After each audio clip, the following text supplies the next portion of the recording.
Today's topic is stakeholders and the amount of interest and influence that they exert on companies and organisations. All companies and organisations have stakeholders, and they represent every interest in support and also against the particular company or organisation.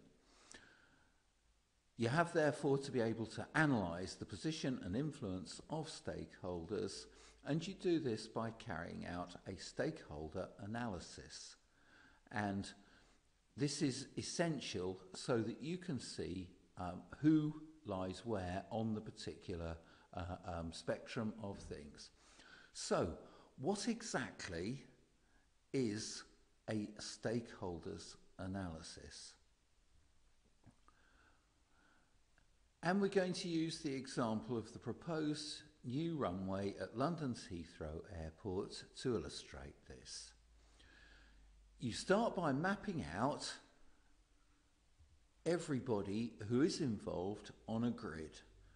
The vertical axis is influence and the horizontal axis is interest, and you plot it out by putting the vertical axis in the middle of the page, because that way you can plot on the right hand side your supporters and on the left hand side those that are opposed to you.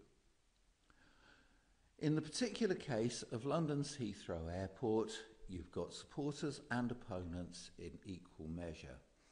Your supporters, and they go right at the top right hand corner of the grid, are the airlines themselves. They have a huge amount of interest and a huge amount of influence.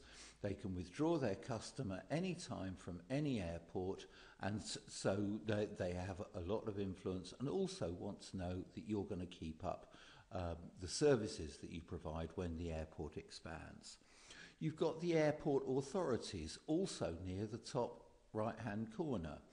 They too are going to be vastly interested in your approach and to delivering the new runway as soon as possible and expanding the facilities that they own and run.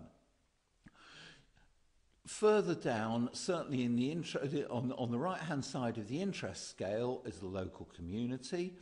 They have less influence than the airlines or the airport authorities, but they certainly have an interest because of the amount of work that the airport provides and because of the amount of work that a new expanded airport is going to provide.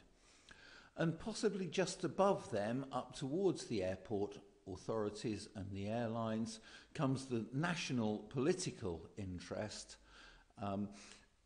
making sure that there is sufficient airport provision in the UK to serve what is a vastly expanding and ever expanding industry. Right.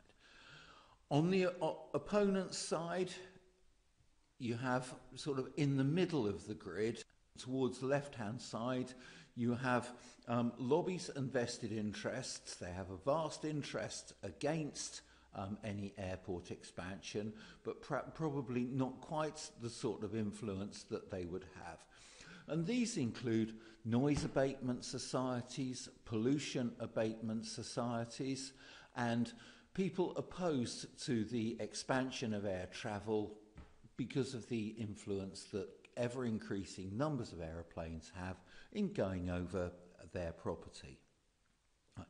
You have some political interests also, especially green political parties and those that would seek to expand more general public transport, making sure that they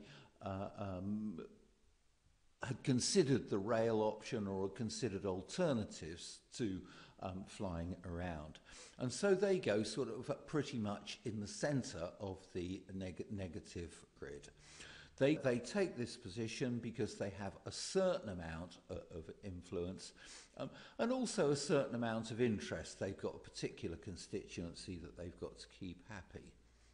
Over towards the left again, and also with less influence, comes the position of other airports.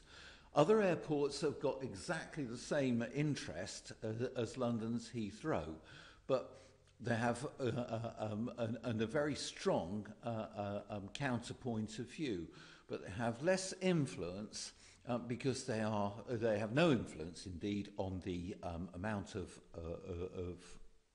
work that is done at Heathrow. They are busy advancing their own partial causes. Right.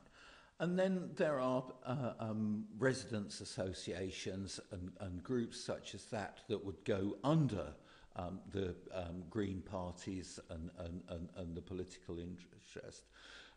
Some of which will have some interest for some of the time, most of which will have no influence for most of the time.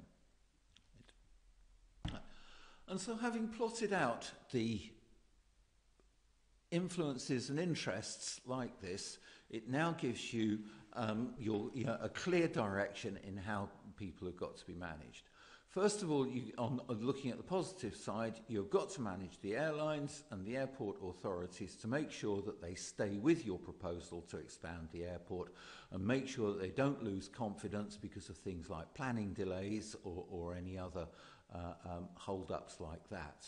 Right. Secondly, you have got the attention to the national political interest, in which everybody who's involved in that needs to know and understand that what they propose is going to be delivered, and again, you don't want them to lose confidence.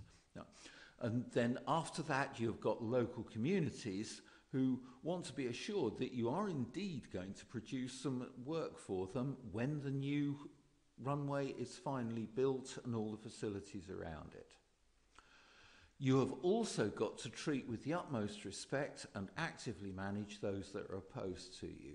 You don't want lobbyists, political parties, residential associations and things like that gaining influence, not because of the strength or veracity of their case, but because of the fact that you did not treat them with respect, and they find themselves a media platform for the fact that you did not address their concerns. In terms of the other airports that are involved, they'll be lobbying equally hard for their own position when it comes to building new runway capacity.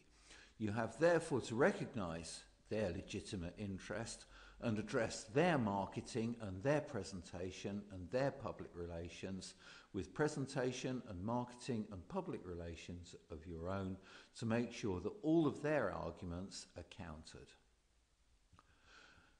And if you look at the management, the plotting, assessment and evaluation of stakeholders and their interests like this, it ought to aid as a clarity for your own thoughts, and it ought also to make sure that you have in front of you an illustration of the people that you need to be addressing and the ways in which you ought to be addressing them.